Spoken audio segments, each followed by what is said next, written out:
स्वागत है आप सभी का संवेग आईएएस के प्लेटफॉर्म पर। आज हमारे साथ सक्सेस टॉक में जुड़ रहे हैं समीरन भट्ट जी।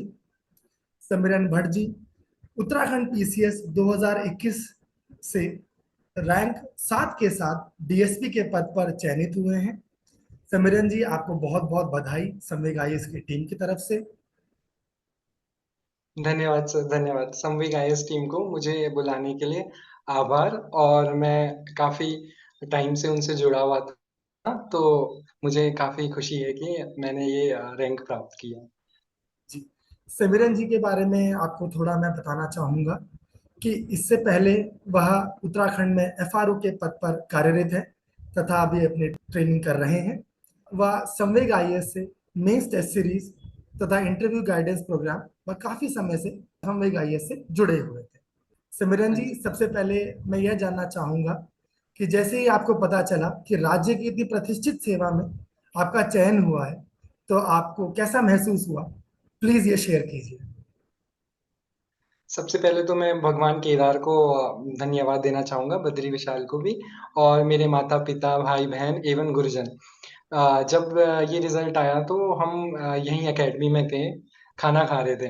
तो एकदम से पता चलता है तो थोड़ा मतलब थोड़ा अलग सा फील आया, क्योंकि काफी अच्छी रैंक आई थी और डीएसपी बन गया था, तो मतलब मिक्स्ड फीलिंग्स थी काफी, जो कि काफी दिनों तक रही। और काफी कॉल्स आए और मैसेजेस भी आए, तो उससे मतलब लगा कि हाँ, कि कुछ बड़ा अचीव करा है। जी, तो सिमरन जी, सबसे पहले मैं जानना चाहूंगा कि सिविल सेवा की तरफ आपका रुझान कैसे बना? आपका मन इस तैयारी की तरफ कैसे आया? ये प्लीज शेयर कीजिए। किस मैंने 2018 में सिविल इंजीनियरिंग से बीटेक करी है। फिर उसके बाद मैंने मास्टर्स करी थी 2020 में। उसके बाद कोविड आ गया, तो फिर थोड़ा लगा कि कुछ करना चाहिए। मतलब प्राइवेट में तो मेरा मन नहीं था जाने का, तो मैंने सोचा क्यों ना गवर्नमेंट सर्विसेज की तरफ तैयारी की जाए। तो स्टार्टिंग में थोड़ा एम उतना क्लियर नहीं था, तो मैंने एसएससी इवन बैंक का भी दिया है। ऑल्दो वहाँ मेरे को उतनी सक्सेस मतलब नहीं मिली। फिर 2021 से मैंने फुली इसके लिए प्रिपेयर करा, क्योंकि तब पता चल गया था कि फॉर्म आने वाला है पीसीएस का भी। मैंने यूपीएससी के भी दिए हैं प्री, बट मेरा प्री क्लियर नहीं हुआ कभी ऐसा। तो फिर पीसीएस का आया तो मैंने फुली इसकी तैयारी करी। फिर 2022 से सर के साथ जुड़ा हूँ प्री प्री के टेस्ट से। फिर धीरे धीरे सर का गाइडेंस मिला और इधर की तरफ सिविल सर्विसेज की रुझान भी बढ़ता गया। फिर जब मैं देखता था कि जो policy making and even direct जो इम्प्लीमेंटेशन है, तो जैसे इन लेवल के अधिकारी करते हैं, तो वहां से मुझे इंस्पिरेशन मिलती रही कि हाँ, कि कर सकते हैं कुछ इस समय आगे। तो सिमरन जी, जैसे हम जानते हैं कि राज्य सिविल सेवा में 3 चरण का एक प्रोसेस है: प्रिलिमिनरी स्टेज, मेन स्टेज और इंटरव्यू स्टेज। तो प्लीज आप शेयर कीजिए कि प्रिलिमिनरी स्टेज के लिए आपने क्या तैयारी करी, क्या स्ट्रैटेजी रखी, ये श्रोताओं के साथ शेयर कीजिए। सर बेसिकली एग्जाम थोड़ा लंबा है, तो इसमें आई थिंक पेशेंस एंड आपकी अपनी स्ट्रेटजी काफी काम आएगी। मैंने ऐसे प्री मेंस को सेग्रीगेट करके नहीं पढ़ा था, एक साथ ही स्टार्ट करा था। स्टार्टिंग मुझे लगता है एनसीईआरटी बुक से ही करनी चाहिए, जो कि सब करते हैं। और उसके बाद एक स्टैंडर्ड बुक होती है हर सब्जेक्ट की, जैसे कि लक्ष्मीकांत की पॉलिटी है और स्पेक्ट्रम हिस्ट्री की। तो आई थिंक आपको एक दो बार तो थॉरोली उन्हें पढ़ना ही चाहिए। उसके बाद उसका रिवीजन मस्ट है। और रही बात प्रीलिम्स की, तो जब आपका एक बार सिलेबस कंप्लीट हो जाए, जिसमें आपको मतलब कॉन्फिडेंस रहे कि हाँ, मैंने कंटेंट पढ़ लिया है, अब मैं क्वेश्चंस कर सकता हूँ, तो आपको फिर पीवाईक्यू प्रीवियस ईयर क्वेश्चंस, जो कि यूकेपीएससी के हैं लास्ट 10 इयर्स के, इवन आप जो सबऑर्डिनेट ट्रिपल सी वाले जो होते हैं वो भी आप दे सकते हो, क्योंकि इसमें ऑब्जेक्टिव अच्छे लेवल का आता है। तीसरा जो बुकलेट है वो घटना चक्र की जो आती है, पीवाई वो क्वेश्चंस पीवाईक्यू वाले, वो भी आप एक बार कर सकते हो, क्योंकि मैंने वो करा था। बाकी आप मॉक टेस्ट अटेंड कर दीजिए किसी भी इंस्टीट्यूट के, वो काफी हेल्पफुल रहेंगे। और सर मेंस के लिए आई थिंक जो आपने कंटेंट पढ़ा है प्रीलिम्स तक, उसमें बस उसे इनरिच करना होता है करंट अफेयर्स से, या फिर थोड़ा बहुत इधर के सोर्सेज जैसे न्यूज़पेपर के हो गए, तो इनसे इनरिच करके फिर आंसर राइटिंग मस्ट होती है। जितना आप प्रैक्टिस करोगे उतना आप अच्छा स्कोर कर पाओगे। तो उसके लिए भी मॉक टेस्ट देना मुझे लगता है काफी फ्रूटफुल होता है। जी, तो जी समीरन जी, सर। जैसे आपने बताया कि मेंस में आपने काफी तैयारी करी, तो मेंस के में आप टेस्ट सीरीज के रोल के बारे में क्या कहना चाहते हैं, फीडबैक के बारे में आप क्या कहना चाहते हैं? क्योंकि हम जैसे सब जानते हैं कि सातों ही पेपर में आपके काफी अच्छे मार्क्स हैं, टॉप मार्क्स हैं। तो एक सिलसिलेवार तरीके से हिंदी के बारे में, जीएस के बारे में, और उत्तराखंड जो मेंस के लिए आपने तैयारी करी टेस्ट सीरीज के साथ, इस बारे में दो शब्द शेयर कीजिए। जी सर, बिल्कुल। जैसा कि मैं संवेग आईएएस के मॉक टेस्ट देता रहता था। इवन मैंने पहले एक लिया था, बट उसके बाद हुआ है कि पेपर थोड़ा पीछे चला गया था, तो मैंने दोनों मॉक टेस्ट दिए हैं, 7 टेस्ट पेपर्स। तो उसके थ्रू, जैसे कि हिंदी आप बता रहे थे, तो हिंदी में कुछ बुक्स हैं जैसे कि हृदय बहारी की आती हैं, तो वो हो गया, वो मतलब पढ़नी चाहिए, वो मेजर बुक लगती है मुझे। दूसरा कि जैसे एसेज हैं, तो एसेज आपका कंटेंट पहले ही क्लियर रहता है जीएस के थ्रू, तो उसमें आपको बस थोड़ा कोट्स या फिर करंट अफेयर्स लिखना होता है। बाकी जैसे यूकेपीएससी का पुराना जो पैटर्न था 2021 तक, तो उसमें 3 घंटे में हिंदी पूरा करना बहुत चैलेंजिंग होता था। तो आई थिंक उसमें टाइम मैनेजमेंट बहुत क्रूशियल रोल प्ले करता है कि आपको 3 घंटे में पूरा करना है। तो वो आप मॉक टेस्ट से सीख सकते हो कि जैसे मॉक में कभी छूट गया पेपर, तो उसके बाद आप कंप्लीट करने में ध्यान देते हो कि हाँ मुझे कंप्लीट करना है। बाकी फिर सेकंड, उसके बाद हिस्ट्री का पेपर था, तो हिस्ट्री में जो बेसिक बुक्स थी, स्पेक्ट्रम हो गया, या फिर आप मार्केट में आती हैं जैसे बर्नवाल की आती है, बर्नवाल एनसीईआरटी जैसी, या फिर एनसीईआरटी को ही आप पढ़ सकते हो। और मुझे लगता है उसके बाद शॉर्ट नोट्स भी बनानी चाहिए, ताकि पेपर के टाइम पे जो एंड में टाइम नहीं मिलता है बिल्कुल रिवाइज करने का, तो आप उसमें बुलेट पॉइंट्स में लिख लें, ताकि आप एंड मोमेंट में पढ़ के अच्छा स्कोर कर सकें। उसके बाद पॉलिटी तो लक्ष्मीकांत से काफ़ी हेल्पफुल था। बाकी फिर गवर्नेंस का पार्ट आप कर सकते हो, जैसे लक्ष्मीकांत की ही बुक आती है। अदरवाइज जैसे सर के नोट्स हैं या फिर सर की गाइडेंस है, तो उसमें वो सर बताते रहते हैं, संवेग सर, कि कैसे करना है, कैसे लिखना है, कैसे इनरिच करना है। और उसके बाद का पेपर था ज्योग्राफी। ज्योग्राफी मुझे लगता है एनसीईआरटी काफ़ी इनफ है, वो रहती है, बहुत अच्छा कंटेंट है उसमें, NCERT 11th and 12th। Then economics के लिए आप जो भी आपके लिए सोर्स है, जैसे आप इवन यूट्यूब का भी हेल्प ले सकते हो, या फिर टेलीग्राम है। I think economic survey and budget काफ़ी इंपॉर्टेंट रहता है इकोनॉमिक्स के लिए। And then science and tech के लिए हमारा जो कोर्स था वो काफ़ी 10th मतलब थोड़ा वैसा, थोड़ा डिफरेंट था। उसके लिए आपको 10th 9 10th के लिए जाना पड़ता है। बेसिक साइंसेस काफ़ी थी, तो वो भी हो जाती है अगर आप पढ़ो 9th 10th का जो एनसीईआरटी है, या फिर कोई बुक जो अवेलेबल हो मार्केट में बेसिक साइंस की, वो।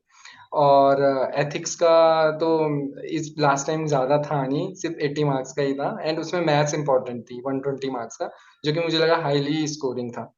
तो वो भी आपकी 10th लेवल की मैथ से हो जाती थी। Yes sir. जी समीरन जी, तो जैसे हम जानते हैं कि इसके बाद इंटरव्यू की स्टेज आती है। तो इंटरव्यू की हाँ स्टेज जी की सर। तैयारी के साथ साथ आपका मॉक इंटरव्यू के बारे में क्या विचार है, और जो फीडबैक आपको दिया जाता है, कैसे वो आपके लिए काम आया, ये प्लीज बताइए। जी सर। सर मुझे लगता है कि अगर किसी ने कभी पहले कोई इंटरव्यू फेस नहीं करा है, तो उसे मॉक इंटरव्यू ज़रूर देना चाहिए, एटलीस्ट एक तो कम से कम। आप और भी दे सकते हो अपना इम्प्रूवमेंट करने के लिए, क्योंकि हमें नहीं पता होता है कि कमीशन में कैसे क्वेश्चन पूछेंगे, वहाँ पे कैसा माहौल है। और जनरली लोग क्या करते हैं, घबरा जाते हैं, आते हुए भी नहीं बता पाते हैं। तो आई थिंक उससे पहले आपको मॉक देने से ये फ़ायदा होता है कि आपको अपनी कमी बता दी जाती है, तो आप उसमें इम्प्रूव कर पाते हो। तो इसका इम्पैक्ट आपके स्कोर पे डेफिनेटली पड़ता है। और जो इंटरव्यू है फिर वो रैंक डिसाइडर भी होती है, आपका रैंक ऊपर नीचे हो सकता है। तो आई थिंक आपको मॉक या इम्प्रूवमेंट करना चाहिए इंटरव्यू के रिस्पेक्ट में। और जो ये मॉक्स होते हैं वो काफ़ी हेल्पफुल हो जाते हैं इन चीज़ों के लिए। समीरन जी, जैसा हम जानते हैं कि यह परीक्षा काफी लंबे समय के साथ 3 स्टेज की है, तो तैयारी के दौरान डिमोटिवेटेड फील करना, नेगेटिव थॉट्स आना, इस प्रकार की चीजें काफी पाई गई हैं। तो क्या आप शेयर करना चाहेंगे कि एस्पिरेंट्स इन सब चीजों से कैसे मतलब जूझ सकते हैं, या इनसे कैसे बाहर निकल सकते हैं, या आपने क्या महसूस किया इस दौरान? तो आप प्लीज इस बात को जरूर बताएं। हाँ सर, जैसे कि आपने देखा कि 3 इयर्स की लॉन्ग प्रोसेस थी, तो इसमें अप्स एंड डाउन्स काफ़ी रहे हैं। कभी लगा कि हो पाएगा, नहीं हो पाएगा। सेल्फ डाउट भी क्रिएट होता है। तो आई थिंक इसके लिए हमें अपने पेरेंट्स और जो भी आपका मेंटर हो, उनकी गाइडेंस लेनी चाहिए। जैसे कि मुझे कभी अगर डाउन फील होता था, तो मैं अपने घर वालों से बात कर लेता था, पेरेंट्स से बात करता था, तो वो काफ़ी पॉजिटिव एंड मोटिवेटेड फील कराते थे। बाकी फिर जैसे सर हैं, संवेक सर हैं, तो उनसे बात कर कर लेता था कि कैसे करना है, आगे कब होगा, कैसे होगा, तो वो काफ़ी अच्छा गाइड करते थे। तो मुझे जब भी डाउन फील होता था, तो मैं ये सब करता था। अदरवाइज़ आप मेडिटेशन कर सकते हो, योगा कर सकते हो, मंदिर जा सकते हो, या फिर आपकी कोई हॉबी है, उसे परस्यू कर सकते हो कुछ दिन के लिए, कि ताकि थोड़ा आप आउट ऑफ जो भी आपको स्ट्रेस हो रहा है, उससे बाहर आ सकें। सिमरन जी, जो न्यू कमर इस तैयारी में आना चाहते हैं, या जैसे आगे पीसीएस जो होता है उसके लिए तैयारी करना चाहते हैं, तो उनके लिए कुछ टिप्स आप देना चाहें, शेयर करना चाहें, जो अभी कॉलेज में है या अभी 12वीं में है, जो आगे एक इस राज्य की सेवा में आना चाहते हैं, तो कृपया उनके लिए कुछ टिप्स शेयर कीजिए। बिल्कुल सर। सर जैसे कि आप देख सकते हैं कि कंपटीशन धीरे-धीरे बढ़ ही रहा है। तो आई थिंक आपको, अगर आपने ठान लिया है कि आपको बनना है, तो आपको कंपटीशन से बिल्कुल नहीं डरना चाहिए। आपको एक गाइडेड पाथ में ही चलना चाहिए। अब जैसे सिविल सर्विसेज़ है, तो उसमें आप बेसिक बुक से शुरू कर सकते हैं। जैसे एनसीईआरटी पढ़ ली, उसके बाद धीरे-धीरे स्टेप बाय स्टेप आगे बढ़ते जाएँ। NCERT, then standard books, then फिर टेस्ट लगा लीजिए। तो इसके लिए आई थिंक कोई ना कोई गाइडेंस आप ले सकते हो, कोई भी इंस्टीट्यूट हो, या फिर आपके इवन फैमिली में ही कोई हो जो आपको गाइड कर सके। जैसे कि ये बहुत लंबा प्रोसेस है, तो इसमें मुझे लगता है कि गाइडेंस की काफ़ी ज़रूरत है।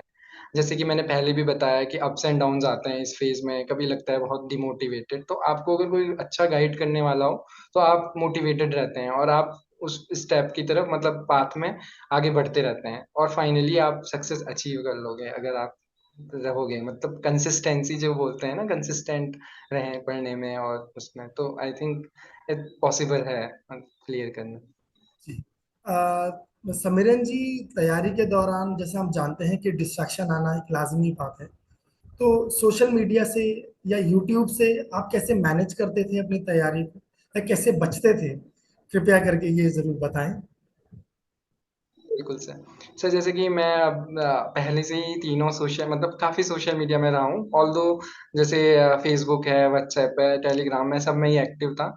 मतलब मैंने अनइंस्टॉल नहीं करा था, बट ये है कि कुछ उसमें फ़ीड्स नहीं डालता था, लाइक फ़ोटोज़ नहीं डालता था।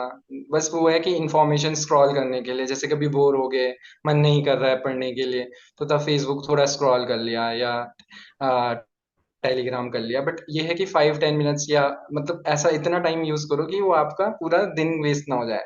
इतना करो कि आप रिफ्रेश हो सको उससे। बाकी यूट्यूब में काफ़ी कंटेंट होता है, तो आई थिंक स्टडी पर्पज़ के लिए यूट्यूब काफ़ी अच्छा रहा। मैंने भी काफ़ी उससे हेल्प ली थी। तो और टेलीग्राम भी मुझे काफ़ी लगा कि उसमें पीडीएफ्स आती हैं, नॉलेज वाली चीज़ें होती हैं। तो बेसिकली जो भी एस्पिरेंट हैं, उनको ये पता होना चाहिए कि उनके लिए क्या बेनिफिशियल है, क्या नहीं है।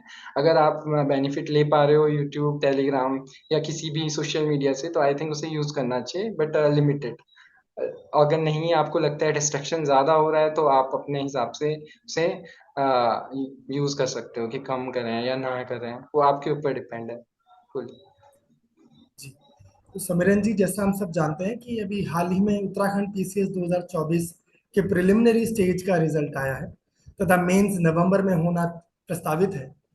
तो क्योंकि इस पेपर का फॉर्मेट आपके वाले 2021 वाले पीसीएस से काफी बदल चुका है, तो कृपया गाइड कीजिए कि उत्तराखंड के जो दो पेपर इसमें ऐड किए गए हैं, उनके लिए न्यू कमर्स या जो अगली बार तैयारी करेंगे या जो मेंस लिख रहे हैं, वह कैसे इसकी तैयारी कर सके, कृपया आप प्लीज बताइए। बिल्कुल सर। सर जैसे कि जो अभी नया पैटर्न आया है, वो काफ़ी आई थिंक फ़ेवरेबल रहा हो गया है अब उत्तराखंड एस्पिरेंट्स के लिए। क्योंकि इसमें पेपर नंबर 5 एंड जो लास्ट के 2 पेपर हैं, वो उत्तराखंड स्पेसिफिक हो गए हैं, हिस्ट्री, कल्चर, इकोनॉमी।